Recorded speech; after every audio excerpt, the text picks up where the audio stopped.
নমস্কার, পাক বিচিত্রায় সকলকে স্বাগত জানাই। আমি আজ আপনাদের ঠান্ডা ঠান্ডা রায়তা বানিয়ে দেখাবো। এটি আপনারা বানিয়ে ফ্রিজে ঠান্ডা করে নিয়েও খেতে পারেন, অথবা দইটা আগের থেকে ফ্রিজে ঠান্ডা করে নিয়েও বানাতে পারেন। আর এখানে নুন, ঝাল, মিষ্টি আপনাদের স্বাদ অনুযায়ী দেবেন। আমার রেসিপিটি কেমন লাগলো আমার কমেন্ট বক্সে অবশ্যই কমেন্ট করে জানাবেন।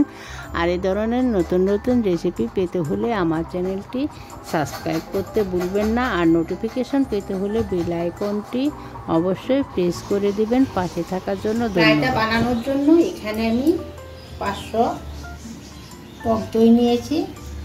একটা বড় পেঁয়াজ আমি ছোট করে কেটে নিয়েছি। ছোট গাজরের হাফ গাজর আমি গ্রেটারে গ্রেট করে নিয়েছি। দুটো ছোট শসা আমি হাতে কুচি করে কেটে নিয়েছি। দুটো কাঁচা লঙ্কা কুচি করে কেটে নিয়েছি। কিছু ধনে পাতা নিয়েছি।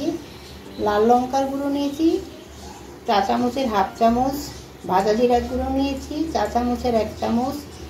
চিনি নিয়েছি চা চামচের 1 চামচ। চাট মশলা নিয়েছি চা চামচের হাফ চামচ। রেগুলার নুন নিয়েছি চা চামচের 1 চামচ। বিট নুন নিয়েছি চা চামচের 4/1 ভাগ। এখন আমি দইটাকে একটা হ্যান্ড মিক্সের সাথে ফেটিয়ে নিচ্ছি।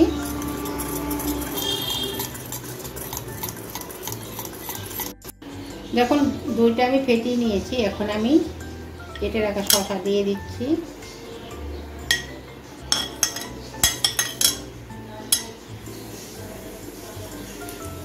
গাজর দিয়ে দিচ্ছি।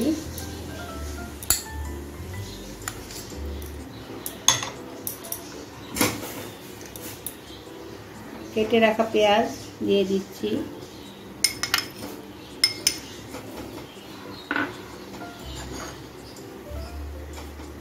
ধনেপাতা, কাঁচা লঙ্কা দিয়ে দিচ্ছি।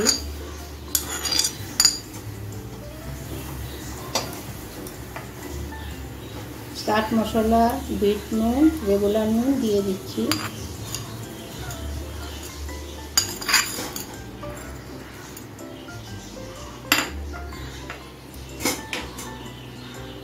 ভাজা জিরে গুঁড়ো, চিনি দিয়ে দিচ্ছি।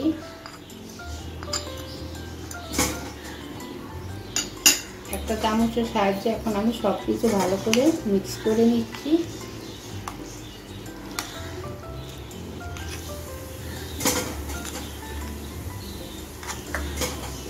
দেখুন আমার সব কিছু মিক্স করা হয়ে গেছে। আমার রায়তা তৈরি হয়ে গেছে।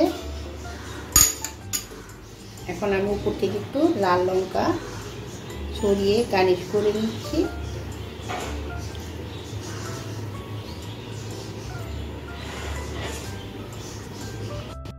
দেখুন আমার রায়তা তৈরি হয়ে গেছে। আমি যেভাবে বানালাম আপনারা সেভাবে বানিয়ে পোলাও, ফ্রাইড রাইস, বিরিয়ানি যে কোনো সাথে খেতে পারেন।